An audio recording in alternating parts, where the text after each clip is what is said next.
ரணிலின் கைதை தொடர்ந்து சிறைக்கு செல்ல போகும் முக்கிய புள்ளிகள்.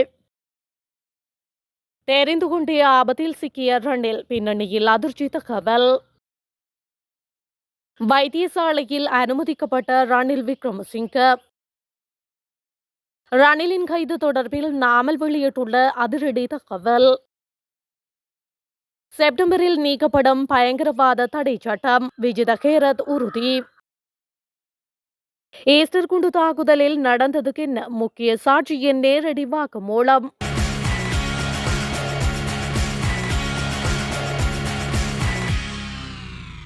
ஒருவர் மீதான விசாரணை நடவடிக்கைகள் வெள்ளிக்கிழமைகளில் திகதியிடப்பட்டால் அந்த திகதியை அவர்களின் சட்டத்தரணிகள் ஊடாக மாற்றும் வழக்கம் கடந்த காலங்களில் நடைமுறையில் இருந்தது. சனி மற்றும் ஞாயிற்றுக்கிழமைகளில் நீதிமன்றம் விடுமுறை என்பதால் பிணை கிடைப்பதில் சிக்கல்கள் ஏற்படலாம் என்ற காரணத்தினால் இந்த நடைமுறை பின்பற்றப்பட்டு வந்தது. ஆனால் முன்னாள் ஜனாதிபதி ரணில் விக்ரமசிங்க அவ்வாறு செய்யாமல் வெள்ளிக்கிழமை அன்றே விசாரணைக்கு முன்னிலையானார். ரணிலின் இவ்வளவு பெரிய ஆபத்தை தேர்ந்தெடுத்தார் என்பதில் தற்பொழுது குழப்பம் நிலவுகின்றது. இலங்கையின் அரசியலமைப்பின்படி முன்னாள் ஜனாதிபதி பதவியில் உள்ள ஒருவரை கைது செய்யவோ அல்லது அவர் மீது வழக்கு தொடரவோ முடியாது. எனினும் முன்னாள் ஜனாதிபதிகளின் விடயத்தில் இந்த அரசியலமைப்பு எவ்வாறு செயல்படும் என்பதில் தெளிவான விளக்கங்கள் எதுவும் இல்லை. ஆனாலும் கடந்த காலங்களில் முன்னாள் ஜனாதிபதிகளுக்கு ஒரு சலுகைகள் வரப்பிரசாதங்களும் வழங்கப்பட்டன. எனினும் தற்போதைய அரசாங்கம் முன்னாள் ஜனாதிபதிகளுக்கான வரப்பிரசாதங்களை நீக்கின்றமையும் குறிப்பிடத்தக்கது. முன்னாள் ஜனாதிபதி ரணில் விக்ரமசிங்க இன்று அதிகாலை 12:22 மணிக்கு சிறைச்சாலை மருத்துவமனையில் அனுமதிக்கப்பட்டுள்ளதாக தகவல்கள் வெளியாகியுள்ளன. ரணில் விக்ரமசிங்க உயர் இரத்த அழுத்தம் மற்றும் அதிக சர்க்கரை அளவு காரணமாக சிறைச்சாலை மருத்துவமனையில் அனுமதிக்கப்பட்டுள்ளதாக கூறப்படுகின்றது. விளக்கமறியலில் வைக்கப்பட்டிருந்த முன்னாள் ஜனாதிபதி ரணில் விக்ரமசிங்க சிறைச்சாலை மருத்துவமனையில் அனுமதிக்கப்பட்டுள்ளதாக சிறைச்சாலைகள் பேச்சாளர் சந்தன ஏகநாயக்க கூறியதாக செய்திகள் வெளியாகியுள்ளன. முன்னாள் ஜனாதிபதி ரணில் விக்ரமசிங்க நேற்று குற்றப்புலனாய்வு திணைக்களத்தினால் கைது செய்யப்பட்டார். இதனைத் தொடர்ந்து அவர் நீதிமன்றில் முன்னிலைப்படுத்தப்பட்ட போது அவரை 26ஆம் தேதி வரை விளக்கமறியலில் வைக்குமாறு உத்தரவிடப்பட்டது. அதற்குமைய ரணில் விக்ரமசிங்க பலத்த பாதுகாப்புக்கு மத்தியில் வெலிக்கடை சிறைச்சாலைக்கு அழைத்து செல்லப்பட்டார். இந்த நிலையில் தற்போது மருத்துவர்களின் ஆலோசனையின் பேரில் அவர் சிறைச்சாலை மருத்துவமனையில் அனுமதிக்கப்பட்டுள்ளமையும் குறிப்பிடத்தக்கது. அன்று வன்முறையை கையில் எடுத்த ஜேவிபி அரசாங்கம் இன்று அதிகாரத்தையும் அவ்வாறே பயன்படுத்துவதாக நாடாளுமன்ற உறுப்பினர் நாமல் ராஜபக்ஷ தெரிவித்துள்ளார். முன்னாள் ஜனாதிபதி ரணில் விக்ரமசிங்கவின் கைது தொடர்பில் ஊடகங்களுக்கு கருத்து வெளியிடும் போதே அவர் மேற்கண்டவாறு குறிப்பிட்டுள்ளார். அவர் மேலும் கூறுகையில், இந்த விடயம் உம்மை சங்கடப்படுத்துவதை விட அரசாங்கத்தின் நிர்வாகம் தொடர்பில் கவலையை ஏற்படுத்துகின்றது. மக்களின் பணத்தை தவறாக பயன்படுத்தியிருந்தால் அவர் மீது நடவடிக்கை எடுக்க அரசாங்கத்திற்கு உரிமை உள்ளது. எனினும் அரசியல் பிரசாரத்திற்காக அதனை செய்வது பெரும் தவறு ஆகும். இந்த விடயம் தொடர்பில் நாம் அரசியல்வாதிகளாக சிந்தித்து கலந்துரையாடல்களை நடாத்த வேண்டும் என நாமல் ராஜபக்ஷ மேலும் தெரிவித்துள்ளார்.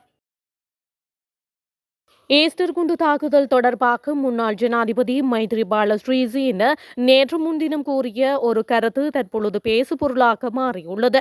உயிர்த்த ஞாயிறு தாக்குதலின் பின்னணியில் உள்ள பிரதான சூத்திரதாரியை எதிர்கொள்ளும் அளவிற்கு இலங்கை பலம் வாய்ந்த நாடு அல்ல.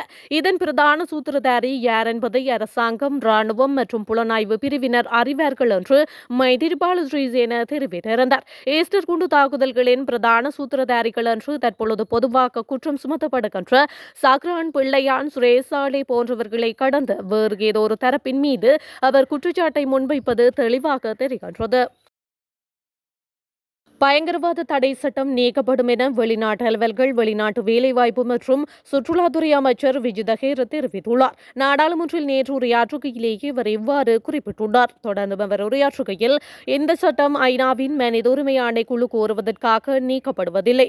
இது எமது தேர்தல் விஞ்ஞாபனத்தில் தெரிவிக்கப்பட்ட கருத்தாகும்.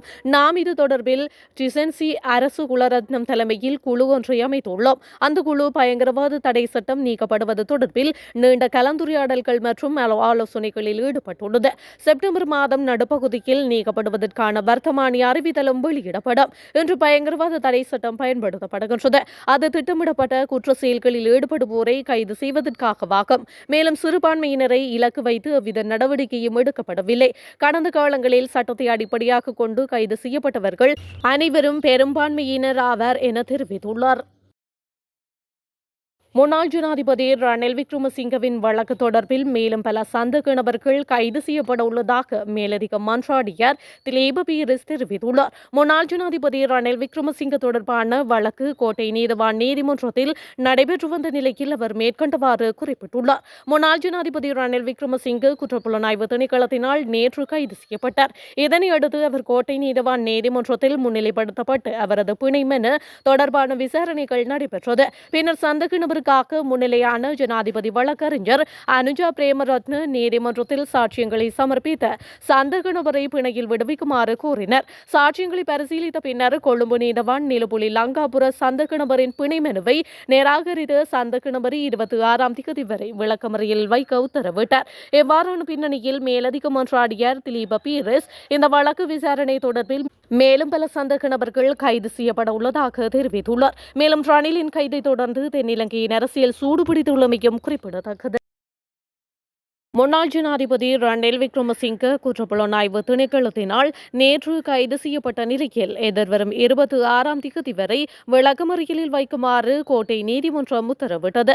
கைது செய்யப்பட்டு வெலிக்கடி சிறைச்சாலைக்கு கொண்டு செல்லப்பட்ட அவர் சிறைச்சாலை வைத்தியசாலையில் அனுமதிக்கப்பட்டுள்ளார். முன்னாள் ஜனாதிபதி ரணில் விக்ரமசிங்க கைது செய்யப்பட்ட விடயம் சர்வதேச ரீதியில் பெரும் பரபரப்பை ஏற்படுத்தியுள்ளதுடன் இலங்கை அரசியல் வரலாற்றில் முதல் தடவையாக ஒரு நிறைவேற்று அதிகாரம் கொண்ட முன்னாள் ஜனாதிபதி ஒருவர் கைது செய்யப்பட்டு விளக்கமறியலுக்கு அனுப்பப்பட்ட சம்பவம் நீதித்துறையில் ஒரு வரலாற்று நிகழ்வாக பதிவாகியுள்ளது. வெளிநாட்டு பயணம் ஒன்றின் போது அரசாங்கத்தின் பணத்தை முறைகேடாக பயன்படுத்தியதாக குற்றம் சாட்டப்பட்டு முன்னாள் ஜனாதிபதி ரணில் விக்ரமசிங்க விசாரணை நடாத்துவதற்காக அழைக்கப்பட்டிருந்த நிலையில் நேற்று மதியம் குற்றப்புலனாய்வு திணைக்களத்தினரால் கைது செய்யப்பட்டார். கடந்த 2023 செப்டம்பர் 22 மற்றும் 23 ஆகிய திகதிகளில் அதாவது முன்னாள் ஜனாதிபதி ரணில் விக்ரமசிங்க தனது பதவிக்காலத்தில் ஐக்கிய நாடுகள் பொது சபையில் கலந்து கொள்வதற்காக அமெரிக்காவின் நியூயார்க்கிற்கு சென்றிருந்தார். சுற்றுப்பயணத்தை முடித்து நாட்டிற்கு திரும்புவதற்கு முன்பு அவர் தனது மனைவி மைத்ரி விக்ரமசிங்கவின் பட்டமளிப்பு விழாவில் கலந்து கொள்வதற்காக லண்டனுக்கு விஜயம் மேற்கொண்டிருந்தார். பிரித்தானியாவின் வால்வர்ஹாம்ப்டன் பல்கலைக்கழகத்தின் துணைவேந்தர் பேராசிரியர் ஜான் டிராப்டர் லண்டனில் உள்ள இலங்கை உயர்ஸ்தானிகரகத்தின் ஊடாக முன்னாள் ஜனாதிபதி மற்றும் அவரது மனைவிக்கு அதிகாரப்பூர்வமாக அழைப்பிதழ் வழங்கியுள்ளதாக தெரிவிக்கப்படுகின்றது. இந்த நிலையில் முன்னாள் ஜனாதிபதி குறித்த சுற்றுப்பயணத்தின் போது அரச நிதியை தவறாக பயன்படுத்தியதாக குறிப்பிட்டு குற்றப்புலனாய்வு திணைக்களத்தில் அண்மையில் முறைப்பாடு அளிக்கப்பட்டது. அதற்குமைய விசாரணைகள் ஆரம்பிக்கப்பட்டு ரணில் விக்ரமசிங்கவின் முன்னாள் செயலாளர் சமன் ஏகநாயகம் மற்றும் அவரின் தனிப்பட்ட உதவியாளர் சாண்ட்ரா பெரேரா ஆகியோரிடமிருந்து அண்மையில் குற்றப்புலனாய்வு திணைக்களம் வாக்குமூலங்களை பதிவு செய்திருந்தது. அதன் பின்னணியிலேயே முன்னாள் ஜனாதிபதி ரணில் விக்ரமசிங்கவை நேற்று குற்றப்புலனாய்வு திணைக்களத்தில் முன்னிலையாகுமாறு அறிவிக்கப்பட்டிருந்தது.